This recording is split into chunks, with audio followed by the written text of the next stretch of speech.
Ketika seorang pejabat di Pusat Militer Nasional Indonesia menelpon tadi pagi, ini kesempatan untuk mengajukan sebuah pertanyaan dari bosman kepadanya. Apakah perang di Ukraina dimonitor dari jam ke jam? Di War Room, apakah ada kamera satelit yang bisa kita monitor gerakan militer di perang Ukraina? Jawabannya, iya dan ada. Yang bosman pun langsung berkomentar. Coba fokuskan kamera ke sisi barat Ukraina di perbatasan Polandia dan coba lihat gerakan tentara yang kira-kira ada sekitar 30 ribuan sedang mau ngedrill latihan perang simulasi di Norwegia. Semuanya tentara yang hadir di Norwegia dan Polandia adalah tentara anggota negara-negara NATO. Satu lagi, coba awasi terus gerakan militer di selatan di 3 kota pelabuhan Ukraina. Di sisi Polandia dan Norwegia sepertinya NATO serius menyiapkan ground trupnya. Dan untuk itu kita lanjut membaca taktik perang Rusia yang bergeser setelah dalam 1 minggu rencana A tidak berjalan dan sekarang menjalankan rencana B, C, dan mungkin sampai Z. Hal ini menjadi lebih menarik walau bengis, namun itulah kenyataan perang. Menurut ahli taktik perang modern, pasukan pendukung logistik Rusia di awal perang tidak fleksibel dan kekurangan perlengkapan yang membuat pasukan tempur jadi kekurangan logistik untuk melakukan pekerjaan mereka. Secara kekuatan dalam negeri Rusia, militer Rusia memiliki kemampuan mobilisasi domestik yang luar biasa. Faktanya, dengan sekitar 30.000 personel mereka bertugas di pasukan distribusi logistik Rusia yang tugasnya meliputi pertahanan, penggunaan, dan pembangunan infrastruktur militer. Mereka bisa memobilisasi semua ini untuk perang Ukraina. Kekuatan Rusia sangat besar jika dibandingkan dengan negara lain, misalnya negara besar Tiongkok saja yang lebih banyak infrastruktur komersial, bisnis, dan kebutuhan masyarakat infrastrukturnya tetap lebih besar Rusia. Namun keuntungan domestik Rusia ini tergantung pada rel. Secara bersamaan mewakili kelemahan ketika konflik terjadi di luar negara Rusia. Saat perang jarak jauh, kemampuan logistik militer Rusia masih dipertanyakan. Dalam invasi Rusia ke Ukraina kali ini, rel kereta api canggih utama sebagai pengangkut logistik yang digunakan berada di Belarus dan di Rusia.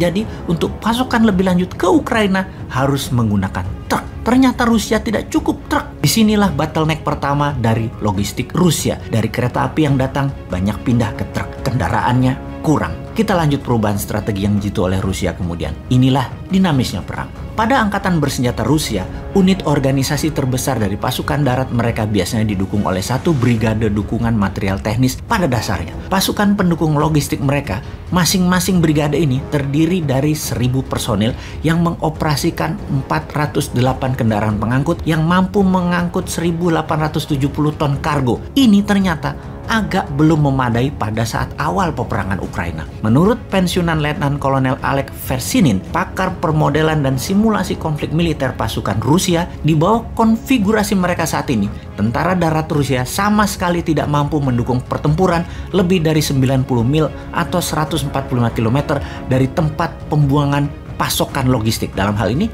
rel kereta api. Didasarkan pada kecepatan transportasi rata-rata 45 mil atau 70 km per harinya, inilah yang membuat dalam 1 minggu awal invasi, pasukan Rusia gagal mencapai Kiev karena lambatnya dukungan logistik.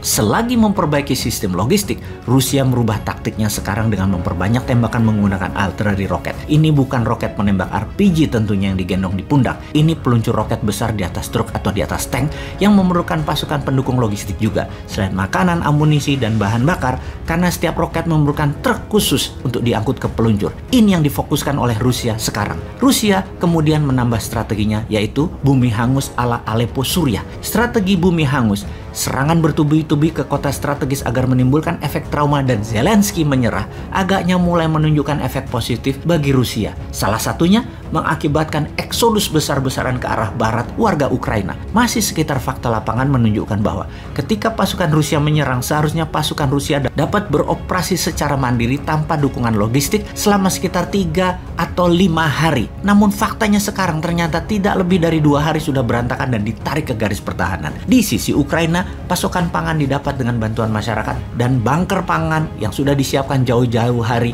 di ribuan titik pertahanan di seluruh Ukraina. Karena itu pasukan Rusia menggunakan pasukan Chechnya. Selain mengawasi penduduk, tugas berikutnya adalah mencari tahu di mana letak bunker pangan dan amunisi Ukraina. Rusia juga merubah merubah strategi pasokan darat sekarang. Beroperasinya hanya di mana pasukan tempur meminta pasokan disediakan cepat sesuai kebutuhan dengan hit and run supply logistik menjadi tidak terbaca oleh pasukan Ukraina. Jadi Rusia saat ini pasukan darat yang diutamakan adalah logistik yang harus disediakan dan dilindungi terlebih dahulu, baru serangan militer dilakukan setelahnya. Untuk itu Ukraina juga tahu satu-satunya faktor yang dapat mengatasi masalah logistik ini adalah waktu. Makanya Ukraina bertahan total selama mungkin agar Rusia kehabisan cadangan pangan, amunisi, dan logistiknya. Karena kalau Rusia tidak merubah strategi logistiknya, militer Rusia diduga tidak memiliki kemampuan untuk perang lebih panjang dari 2 bulan. Sungguh, apa yang telah dilakukan pada hari-hari awal invasi Rusia ke Ukraina menentukan titik lemah kekuatan militer Rusia, atau mungkin menunjukkan bahwa titik lemah militer Soviet masih ada di tentara Rusia. Yang jelas di lapangan setiap saat bergeser, dianalisa, tidak ada rumus pasti. Rusia sangat dinamis melakukan perubahan. Dari kacamata pengamat militer pro Barat dan media Barat yang mempromosikan NATO dan Amerika menyatakan kemampuan logistik NATO dan sekutu bisa dibilang merupakan salah satu keunggulan strategis utama dari militer Barat, terutama Amerika, yang jaringan global pangkalan militer serta kemampuan pengangkut laut dan udaranya besar untuk bisa menyiapkan logistik dimanapun di bumi ini. Dan ini kita tunggu buktinya. Kalau NATO benar memiliki kemampuan itu, mengapa sampai saat ini belum berani bergerak juga? Rusia tahu, sangat tahu, NATO tidak mampu. Bukan seperti yang analis katakan tersebut. Apa yang Rusia lakukan sekarang? Strategi Rusia bertambah lagi sekarang adalah dengan menyetop jalur laut di Laut Hitam, memutus kota pelabuhan Mariupol dan sebentar lagi kota pelabuhan Odessa agar Kiev lapar dan menyerah. Kemudian Rusia memecah pasukan kecil-kecil mencari logistik pasukan Ukraina, yang ternyata strategi ini mulai menunjukkan hasil. Ketika posisi diketahui, roket meluncur ke titik-titik yang menjadi lokasi penyimpanan dan diledakkan. Intinya, pasukan Rusia sudah semakin mendekati Kiev. Sudah 3,4 juta warga Ukraina mengungsi ke luar negeri, yang terbanyak di Polandia yang sudah menampung 2 juta pengungsi lebih. Dalam perjalanan mereka yang bergerak pindah, sudah lebih 8 juta warga yang dalam 3 minggu ke depan bisa 7 juta warga Ukraina keluar negara mereka bermigrasi. Negara sekitar sudah mulai gerah. Ada 10.000 pasukan NATO di sekitaran perbatasan dengan wilayah pengungsian dan terus bertambah. Ditambah banyak negara dunia yang saat ini terkesan melawan hegemoni. Salah satunya India. India membeli minyak Rusia sekarang. Kalau Indonesia, bagaimana sih strateginya?